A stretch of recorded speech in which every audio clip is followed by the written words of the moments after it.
Mr. Graf. Thank you. Okay, have you looked at the Engage New York? Have you pulled it up and looked at the math problems like first grader and second grader? And, you know, did you sit there and try to figure out the math problem? It's difficult. Excuse me? It's difficult. It's difficult. I think what's happening now is that there's a new approach to teaching mathematics. Let me just finish everything. You got a pen here? Yes, I do. Good. Okay. So when you look at the number one, the ELAs, and you just said that you don't, you know, your school doesn't really use it. They pick and choose a couple of little things. Have you talked to other school districts that have had full implementation of the state's curriculum? Well, I know this, that in some school districts, the implementation has been very rigid. An example would be in mathematics. One of the things that kids are asked to do is, here's a problem, analyze that problem, develop an approach to solving that problem, give the result, and then tell me what you've done. What some school districts have done is adopted a very rigid structure for that process, so that they latch on to one particular strategy in order to solve that particular math problem. And you will hear parents complain about the fact that the Common Core is all associated with memorization. That's a choice that's being made, I believe, by that local school district to create one strategy. I will tell you, in Suffolk Central School District, we don't do that. Our strategy is multiple strategies to solve problems. Let the child choose among those, but be able to explain how they got their answer. Yeah, what I'm looking at is, and what you submitted here, is that you support the Common Core, improve school accountability, performance, and the reform agenda of this commission. Okay? So what I'm asking is, I've heard about your school board, but now you're sitting here and you want a position as a regent for a state level, right?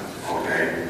And I mean, this is a blanket statement, but what I'm asking is, and you're telling me that everything in your school district is working great, but what I'm hearing is your school district is not implementing it.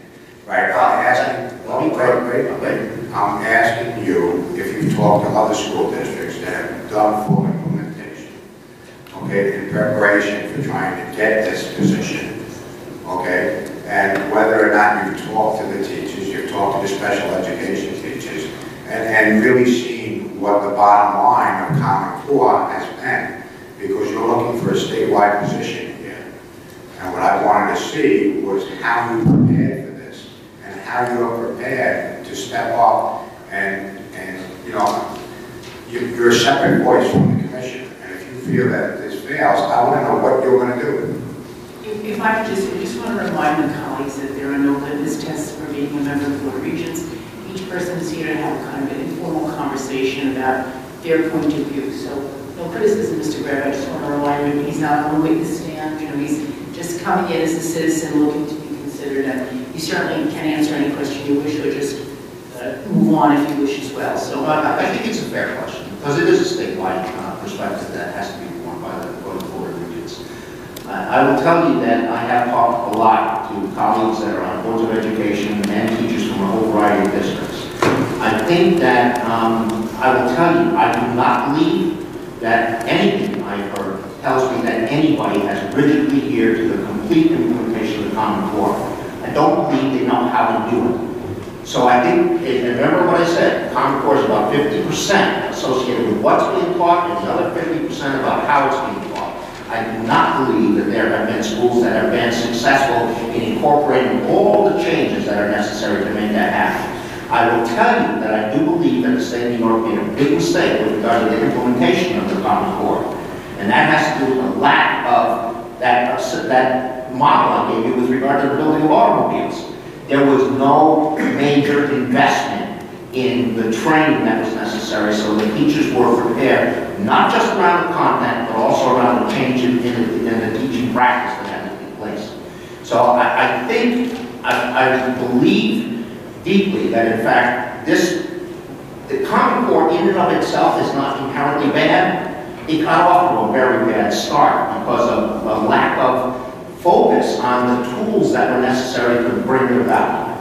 And I just think that that was a mistake that was made, and it has to be addressed.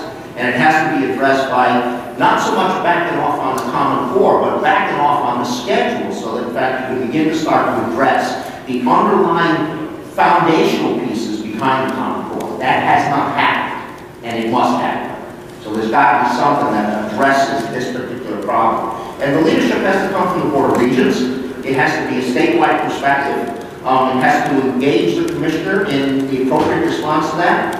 I just think that the model is there to use the Board of Regents in a very effective way. But I do believe that, and I'll just tell you, I've spent a lot of time digging down through the bowels of what's going on in terms of education. Yes, in my school district, but you know what? School teachers are school teachers, and a lot of what's going on is not dissimilar in terms of how they're struggling.